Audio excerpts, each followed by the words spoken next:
Қайырлы күн баршаңызға. Менің арнама қош келдіңіз. Арнаға жазылып лайк басып комментарий қалдыруды ұмытпаңыз. Көп рахмет.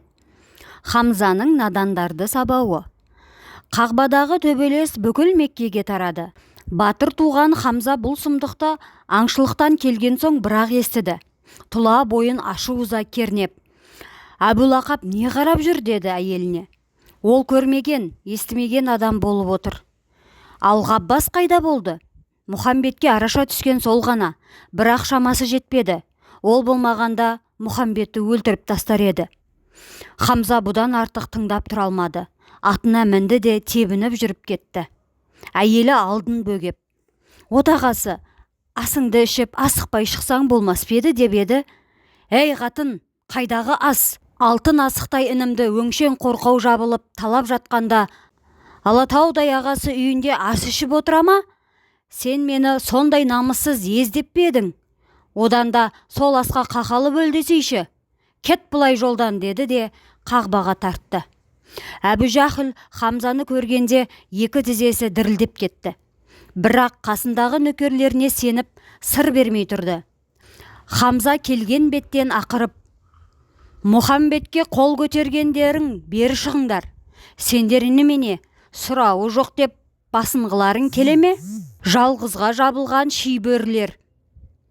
Мен сендерді тура осы жерде біртіндеп тураймын қазір. Керек болса пұттарыңмен қосып талқандаймын», деді де 8 өрме бұзау тіс қамшысын қонышынан суырып алды. Сол кезде Әбу-Жахлдың бір жағымпазы: «Оны сабаған біз емес, Қағбадағы қасиетті құдайлардың өзі айтты», деп ақталды. Хамза қамшысын қатты қысып: «Қане, қайсы құдай оны айтқан? Менің бетіме айтсын», деді. Жағымпаз жүгіріп барып Қағбаның есігін ашты.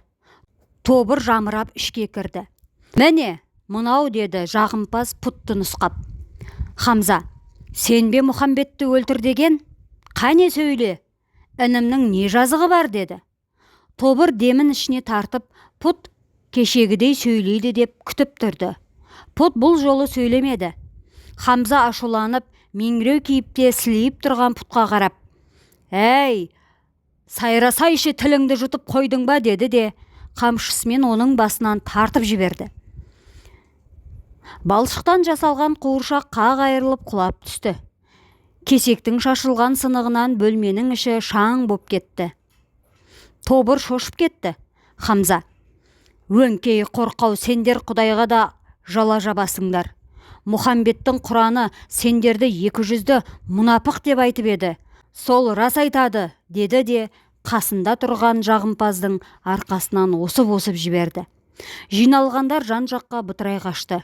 Кезек Әбу-Жахлге келгенде ол қолына таяқ алып қорғана бастады. «Хамза, сен ғой бәленің бәрін бастаған. Мұна жүргендер сенің малайларың емес пе? Ит иесіне тартады деген. Өзің сияқты кілең қорқауды жинап алып айдап саласың», деді де қақ маңдайдан салып жіберді. Қою қара қан бұрқ етті де бетін жуып кетті. Бұл кезде Мұхамбетке Хамзаның Қағбаға қарай кеткенін хабарланған еді. Батыр ағасының дүлей күшін жақсы білетін пайғамбар Әбу-Бәкірді ертіп тура жүгірді. Келсе, қамшы тиіп құлаған талай адам ыңырсып бұратылып жатыр. Мұхамбет келген бойда Хамзаның қамшысына жармасты.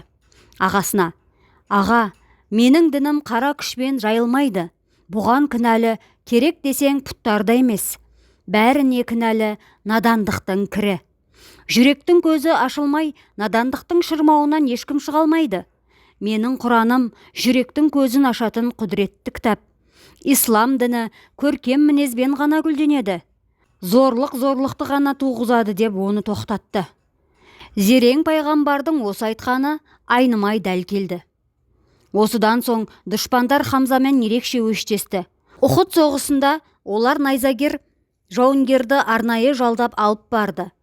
Ол Хамзаны аңдып жүріп, ақыры найзамен шаншып өлтірді. Аңдыған жау алмай қоймайды деген тәмсіл осыдан қалыпты. Назарларыңызға көп рахмет. Оқыған Перизат Әділқызы. Алда қызықты әңгімелер күтіп тұр. Көп рахмет. Арнаға жазылып лайк басып комментарий қалдыруды ұмытпаңыздар.